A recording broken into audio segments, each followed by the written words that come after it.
At long last, the penultimate episode of Obi-Wan Kenobi delivered on a moment that Prequel Era fans have been long awaiting since the start of the series.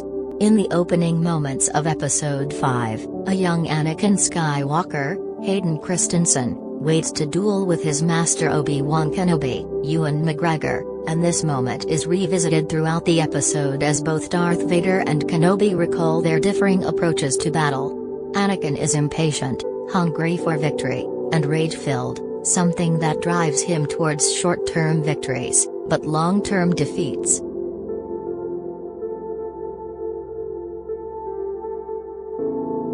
Kenobi has quietly set up another character to be a foil to Vader. The clues have been there all along, but with Episode 5 the audience gets to see it all pulled together as Obi-Wan Kenobi pieces things together.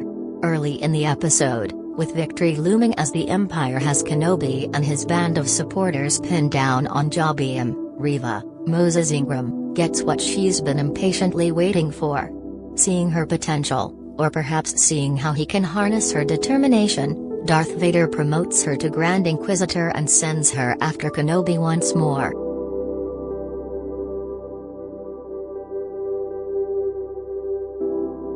Collider video of the day.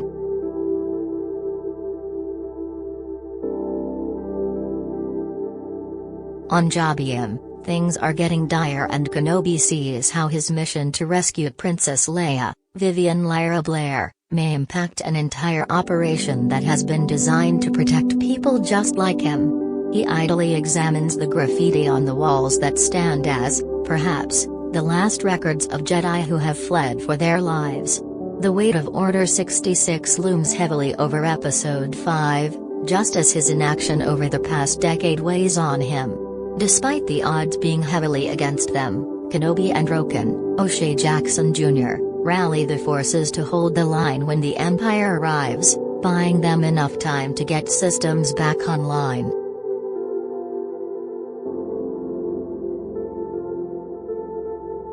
In last week's episode, Reva planted a restraining bolt on Leia's droid AL-0LA, but this doesn't just allow her to track the group's whereabouts. The device also allows for remote control of the droid, allowing Reva to use L0LA to shut down the facility, trapping Kenobi and the others inside. Leia volunteers to climb up into the vent system to investigate what's going on and, with a little resistance from Roken, she heads up a ladder and into the vent system under the watchful eye of Aja, Kumail Nanjiani.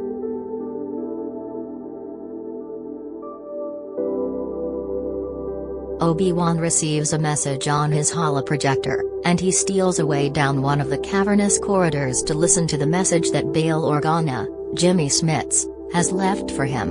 Like any father of a kidnapped child, Bail is worried about Leia's fate, but he is also concerned that Darth Vader may have learned the truth about who the children are. He informs Obi-Wan that he is headed to Tatooine to offer help to Owen, a risky message to send across the galaxy. Even Kenobi is the intended destination.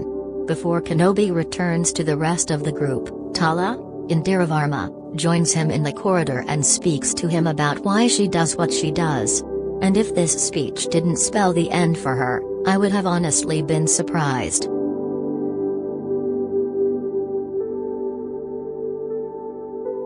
When Reva arrives on Jabiim, Obi-Wan devises a plan to hold them off, buying the group enough time to prepare their escape vessel and hopefully get the systems back online. He and Reva engage in conversation through the heavy metal door, and Kenobi attempts to sway her to his side. Like the audience of the past few weeks, Kenobi deduced that Reva's actions are not entirely in line with the other Inquisitors, and it seems personal, because it is. During their conversation, it is revealed that Reva was one of the Jedi younglings shown in the premiere, and that is how she knows that Darth Vader is Anakin Skywalker. She was there when he attacked the younglings, and she survived by playing dead. From that moment forward, she devised a plan to get her revenge and take down Darth Vader from the inside. Her animosity towards Obi-Wan Kenobi isn't entirely for show either, as she chastises him for letting his Padawan cause all of that death and destruction.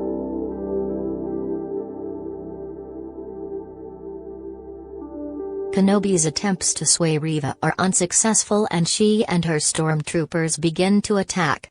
Most of the group is able to survive the siege, but there are tragic losses. As they retreat down a corridor, Tala is struck in the stomach by a blaster bolt, and rather than die in vain or try to limp out of the situation, she opts to go out in a blaze of glory with Ned B, giving Kenobi and the rest of them more time to escape. It's a tragic end to a character who had a lot of potential, but it is also reminiscent of Rogue One, where the stakes are high, and the losses are tragic. Following Tala's death, Kenobi devises a plan to surrender, much to Roken's chagrin. But Kenobi is confident that surrendering will give them the most time to escape, considering Vader is after him, and he assumes that playing into Anakin's particular brand of overconfidence will provide Reva with a perfect opportunity to get her revenge.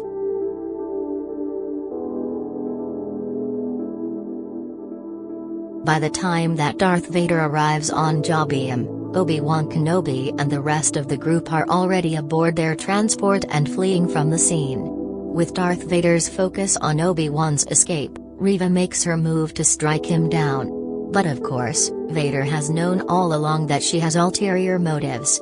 Likely because of his connection to the Force, but also because they are kindred spirits. Her actions are not dissimilar from the actions he would take. Reva is a lot like Anakin.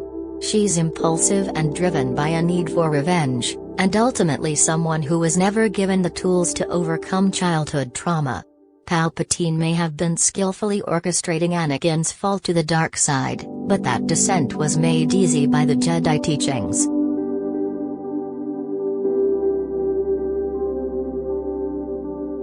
Vader and Reva engage in a duel that mirrors the flashbacks between Anakin and Obi-Wan, with Reva taking on the role of the ambitious Padawan who is easily bested by the Master.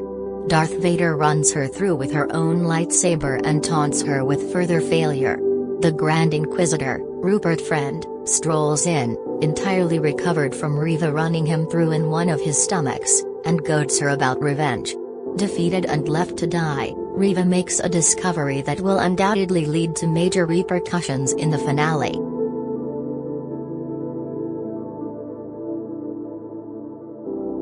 Aboard the transport, Kenobi feels the disturbance in the Force as Reva recovers his holoprojector and plays the message from Bail.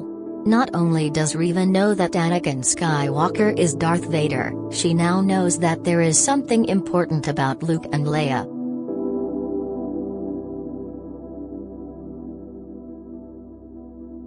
The fifth episode of Obi-Wan Kenobi is a masterclass of skillfully integrating flashbacks that actually propel the story forward. While the flashbacks may not have been what fans were hoping for, they were exactly what the episode, and the series, needed. As fun as it would have been to see flashbacks of the brotherly bond between Anakin and Obi-Wan during the Clone Wars, they wouldn't have had the same impact as the simple dueling scene. Not only did it tie in with Obi-Wan's plans to play into Darth Vader's fighting style, but it also drew much-needed parallels between Reva and Anakin. The combination of Joby Harold's keen understanding of what's at the heart of Star Wars, in tandem with Deborah Chow's exquisite ability to draw the most out of every scene, has easily made Obi-Wan Kenobi one of the best programs to come out of this new era of storytelling.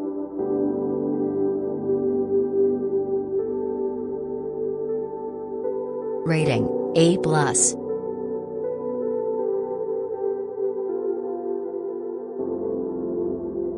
Obi-Wan Kenobi is streaming now on Disney+.